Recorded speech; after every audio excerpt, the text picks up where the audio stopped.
Hello, everyone, and welcome to week 8 of our Psychology 101 course. This week we are studying personality and stress. Just a quick overview.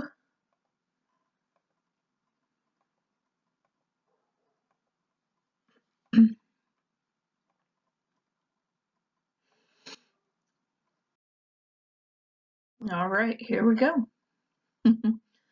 Introduction to personality. Personality is defined as a unique collection of attitudes, emotions, thoughts, habits, impulses, and behaviors that define how a person acts across situations. There are several perspectives on the root of personality.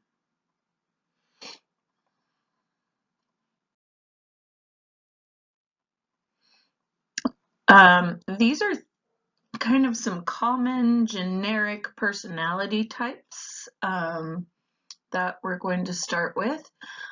First, I'm sure you've heard of, it's a type A personality. These are people that we consider to be high strung. And then we've got a type B personality. We don't hear as much about this, but this is a pretty easygoing person. Type C is a new personality type. And this person typically tends to hold a lot in, just tries to get the job done while avoiding emotional conflict. And then we have a hardy personality, and those are people who show traits of commitment, control, and challenge.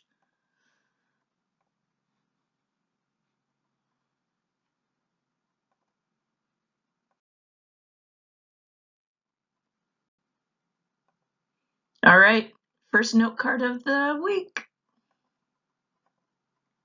Personality types.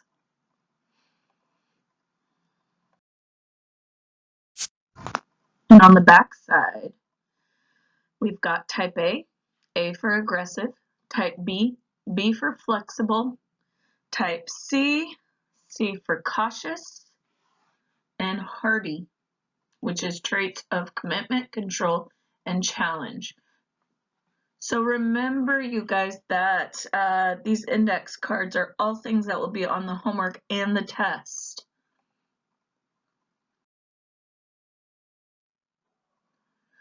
All right, let's talk about Freud. If you remember Freud, he's the father of psychoanalysis, and he also had a pretty substantial dream theory, and here is his personality theory. So Freud believed that personality was a product of forces within a person that conflict and are often unconscious. So here's, I'm sure you guys have seen this, the iceberg picture. So this is what most people remember about him. He said the mind is like an iceberg. It floats with 1/7 of its bulk above the water.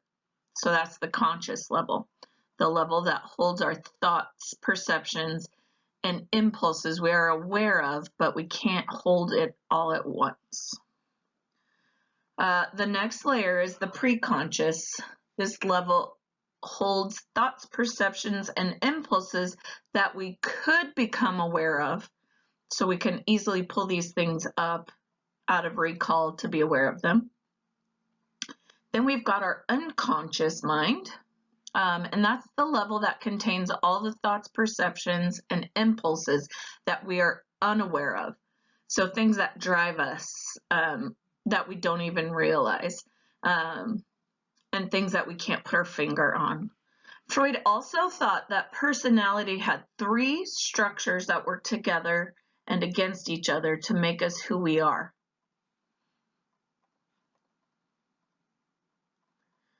So we've got the id, which is entirely unconscious, and it seeks pleasure and gratification. So it's the child in us, or the caveman. If you want it, you get it. So it's kind of like, you know, when they say embrace your inner child, that's your id. It's a selfish kind of thing. And then we have ego.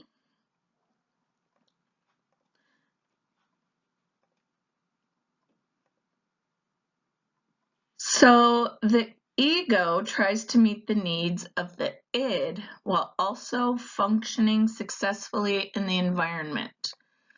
So if the child's id wants candy, the ego knows the right and socially acceptable way to get it. Then we have our superego. So that is your moral conscience. It guides you to do the right thing. Oh, look at my favorite person, Homer Simpson. Your superego is like, you know, they always have in these cartoons, in any cartoons, the devil on one shoulder and the angel on the other shoulder. So think of that as your superego. Here's another picture of it.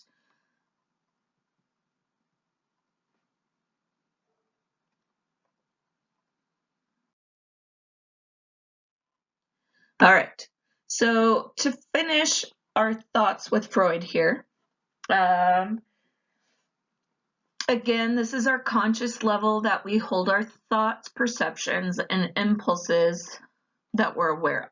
And then we've got the preconscious, that's right underneath the surface, right? So that holds the thoughts and perceptions that you can pull up easily to be aware of them.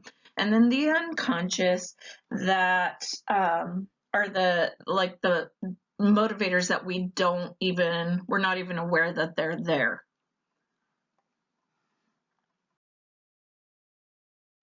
And then here we have the id, ego, and superego.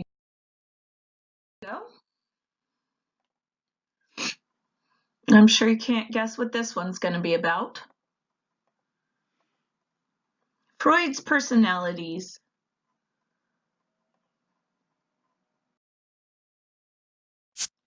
And on the back side, we've got ego, which is the balancer, superego, which is the moral conscience, and id, which is your pleasure or gratification center.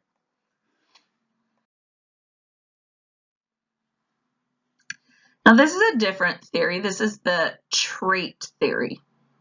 So trait theories attempt to explain personality by looking at internal and biological aspects called traits.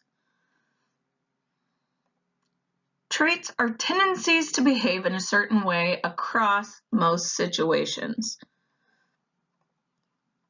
Trait theories would say that we all have traits, but each to our own degree, and our whatever unique combination makes our different personalities.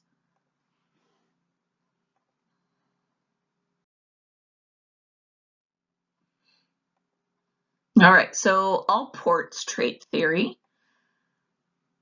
There he is, Gordon, my good friend Gordo. All right, so he says cardinal traits are not, well, it says describe our behaviors across all situations. However, cardinal traits are not strongly supported by science because you can't find the cardinal traits in every single person that they studied. So it's really more like the central traits and the secondary traits that we are situationally driven in our response. So the central traits you see describe our behaviors across most situations, and secondary traits describe our behaviors across certain situations. So the certain situations are going to be the unique ones. All right, here we've got my good friend Allport and his trait theory.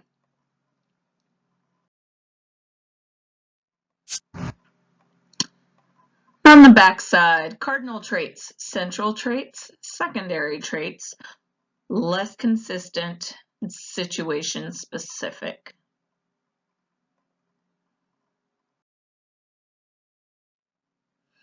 Alrighty.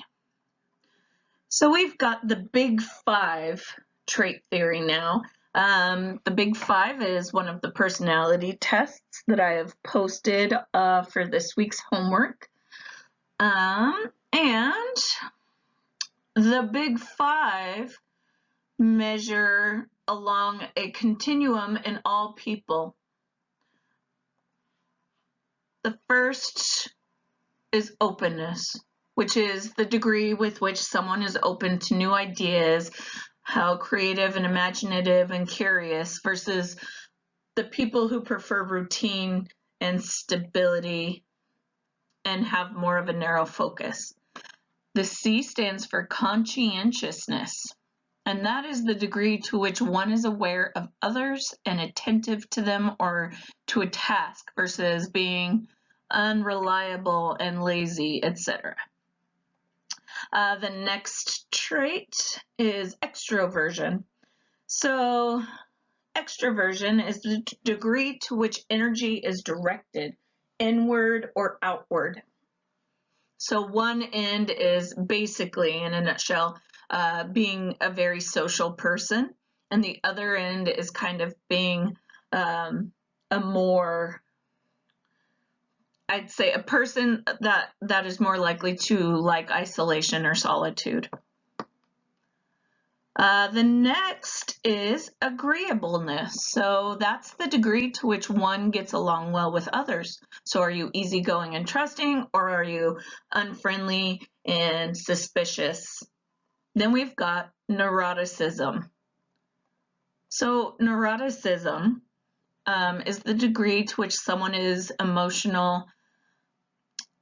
So are you stable or unstable? Essentially, are you worrisome and pessimistic, or are you even-tempered and optimistic?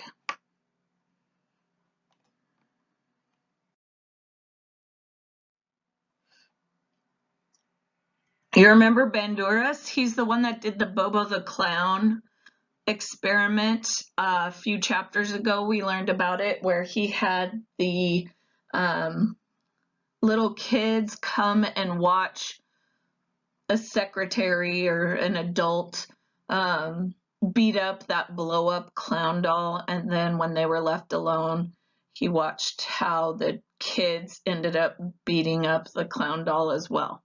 So he's back, and he's got the social cognitive approach. So this approach says that the personality is a mix of environment and our internal thoughts.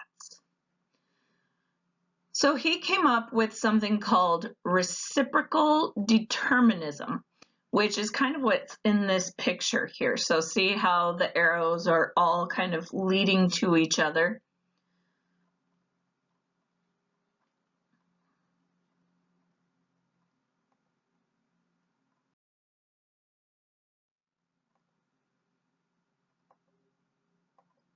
Alrighty, this note card is going to be Bandura's social cognition. And on the back side, it's the same as reciprocal determinism. There's interaction between behavior, thoughts, and environment.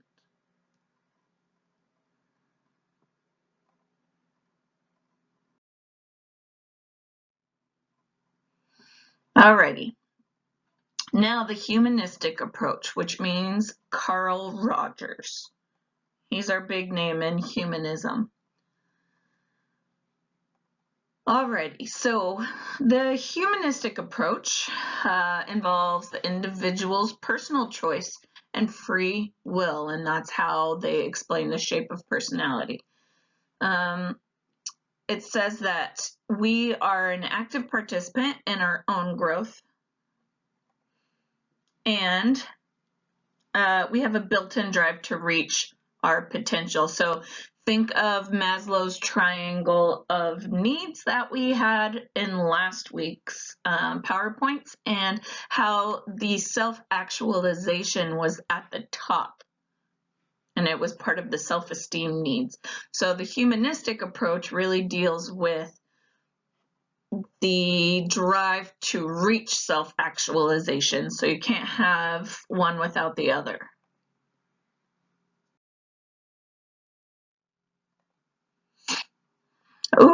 favorite. Let's talk about personality tests. Woo! So, I don't know if any of you take personality tests just for fun. I definitely do. I am completely fascinated by each one and how it helps explain different parts of myself to me. So that's your homework this week, actually, is to take a personality test and tell me about it. And I have, in the email that I sent you, I've posted 7 different links of different types of personality tests. So one of them is a Rorschach ink blot test. One of them is a thematic apperception test. So that's like very visual. You look at a bunch of random pictures and kind of get to, they take what you know about the pictures and then kind of derive your personality from that.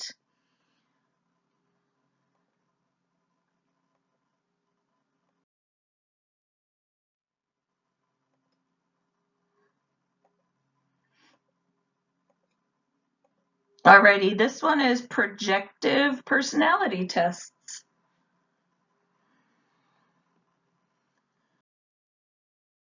And on the back side, you're just going to write the ones that were just shown. The Rorschach test, which is the ink blots. A thematic apperception test, which is look at these pictures and, tell me how you feel about them.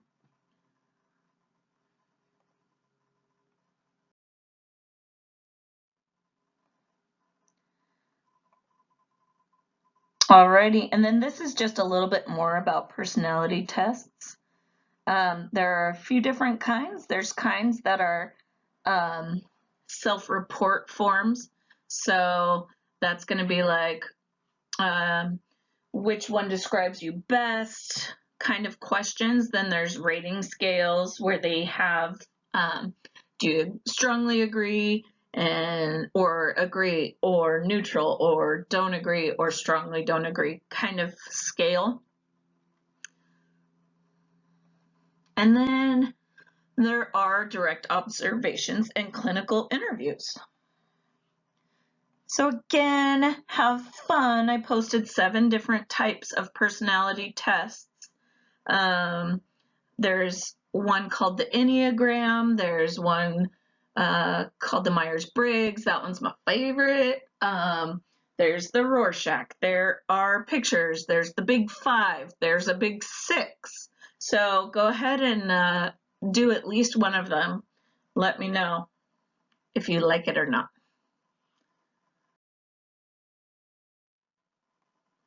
All right. Now we're moving on to chapter 12 and the introduction of stress, which I feel like you've already met stress.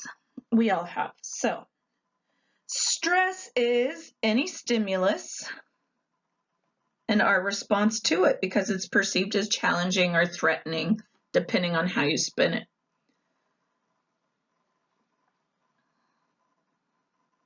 There are 4 different classifications of stressors. There's stimuli causing stress. So we've got life events, that's a stressor. Changing in one's living that requires us to adjust to them. So that could be anything like somebody gets married, somebody graduates from high school, or it could be things like you had to go bankrupt. There are, major life events in everybody's life, and it doesn't matter what degree it is. If having a leak in your plumbing is a major life event, then that's definitely a stressor, and vice versa. All right. Then we have catastrophes, which are unexpected traumatic events or disasters that most people perceive as threats. So that could be physical or psychological. So that's things like a flood or a fire, things like that. Then we've got daily hassles. which are the everyday frustrations and irritations, like my dog constantly barking all day, every day when I'm trying to work, things like that. And then there's conflicts, which means you have to choose between two or more needs, desires, or demands. So that's basically any sort of difficult decision that you have to make.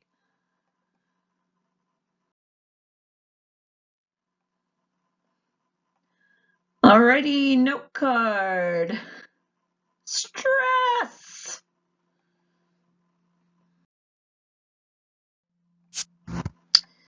And on the back side, stressors, the 4 types of stress, right? So major life events, catastrophes, daily hassles, and conflicts.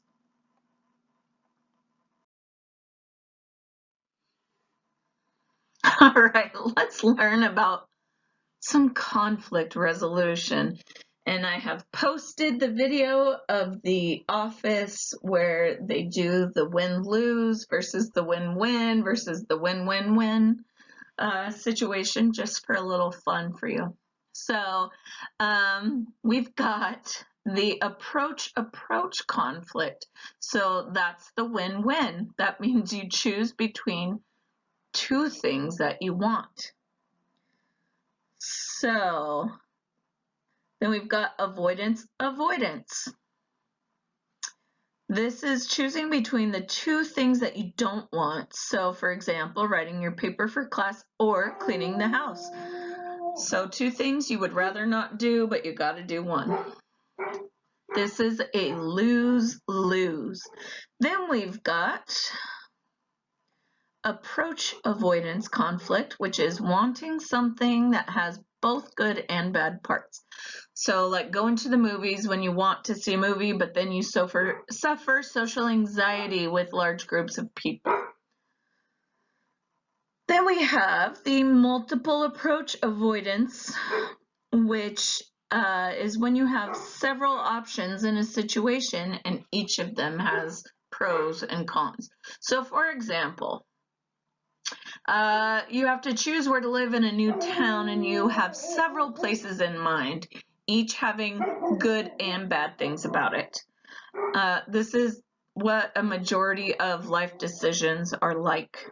We're faced with so many options and we always weigh the good and the bad to make a decision. But if they have equal good and bad, then how do you make that decision? I definitely suffer from this.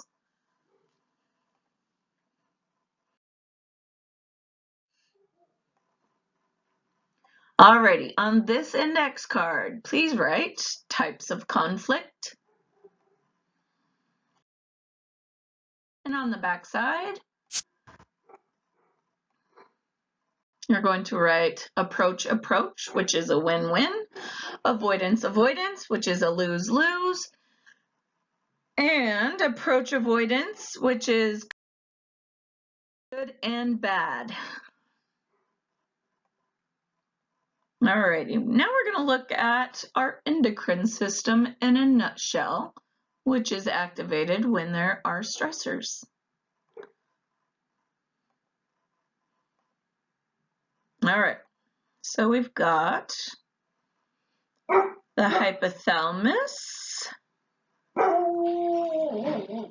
your posterior pituitary, anterior pituitary thyroid gland, and your kidney.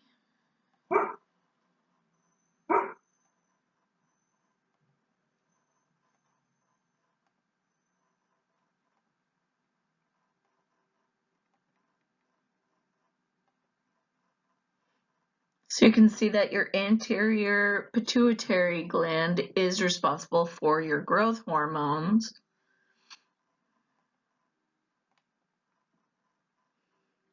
which are good for cell growth, healing, strengthens the bones, is good for muscle mass and immunity.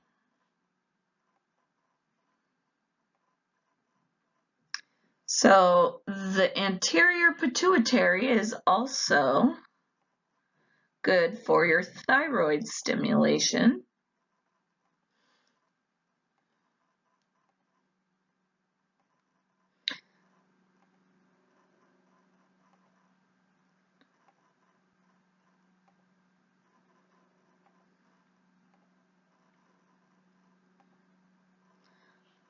Alrighty, and then it also releases cortisol, which is, I'm sure you guys have heard of this, the stress hormone.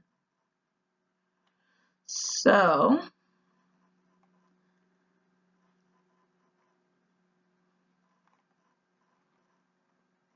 this cortisol is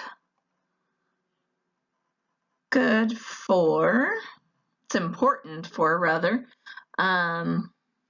your immunity, muscle mass, bone mass, connective tissue.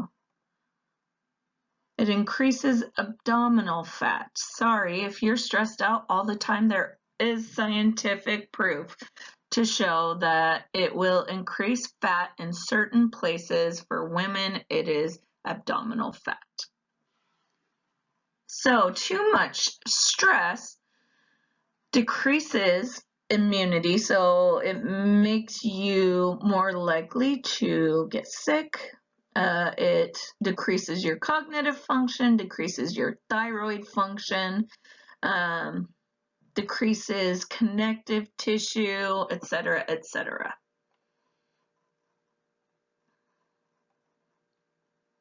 However, it does help with blood glucose while fasting.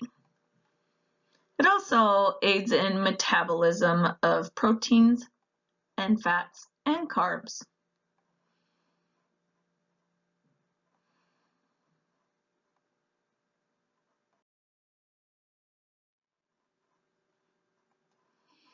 Alrighty, we know what stress is and we know the causes.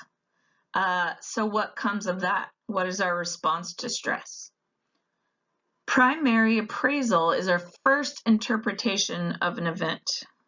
So that kind of leads to how do we frame this event? Is this threatening? Is this challenging? Is this a good thing? Is this a bad thing? We will see it as irrelevant and not affecting us. We may see a situation in a positive light. We can see it as stressful, affecting our emotional and psychological resources. If it's stressful, we might think it's threatening or harmful or challenging and can be overcome. So GAS, or General Adaptation Syndrome, is our physical response when we're faced with a stressor, and it has 3 phases.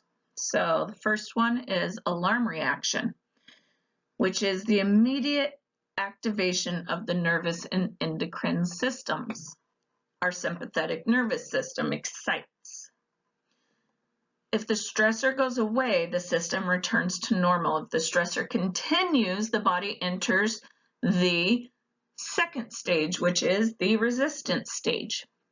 So this is the phase where the nervous and endocrine system continue to be activated because the stressor is still there. The body response may not be as intense as the alarm reaction phase because your body will eventually fatigue.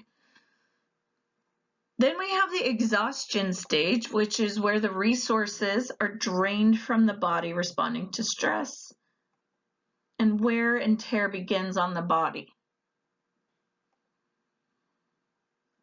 When the body is reacting to stress, the immune system functioning is impaired due to, you guys remember from the last slide, due to the cortisol levels, right?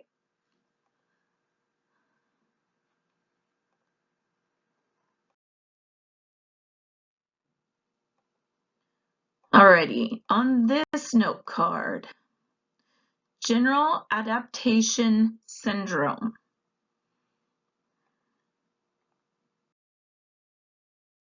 And on the back side, alarm stage, which is think endocrine start, resistance stage, think endocrine fatigue, and then exhaustion stage, think immunosuppression.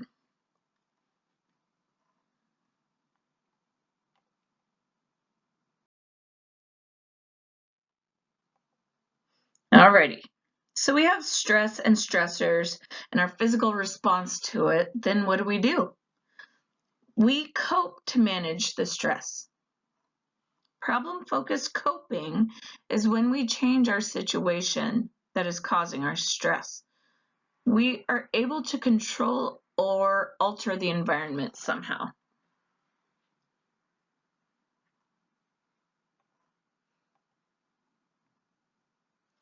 Emotional focused coping is when we change our internal emotional reactions to a stressor. We do this in a couple of ways. We've got cognitive reappraisal. We alter our interpretation of the event, so reframing it basically, and then defense mechanisms. So we may use strategies unconsciously to reduce anxiety and maintain a positive self-image. So look on table 11.3 on page 424 to see a list of some defense mechanisms. Sometimes defense mechanisms don't let us get to the root of the problem to solve it, or it might blind us to the true cause of the stress, so then we just have to keep dealing with it.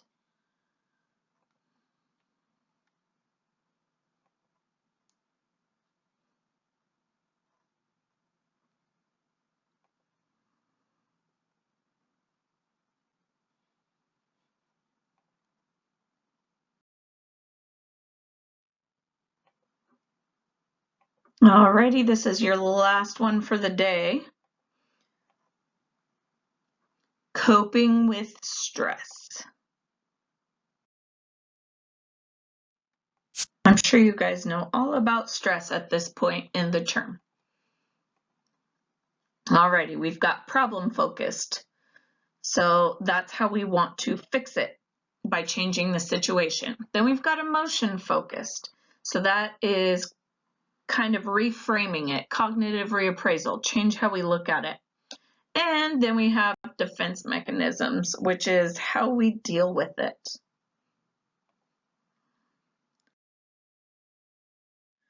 Alrighty, so this brings the lovely PowerPoint for week 8 to an end. Please, please, please don't forget that you have a quiz on Wednesday starting at 9 a.m. on last week's chapters. And also, you've got personality test homework, and the instructions for that are on the email. And feel free to send any questions or concerns my way, and I'll do my best to deal with them.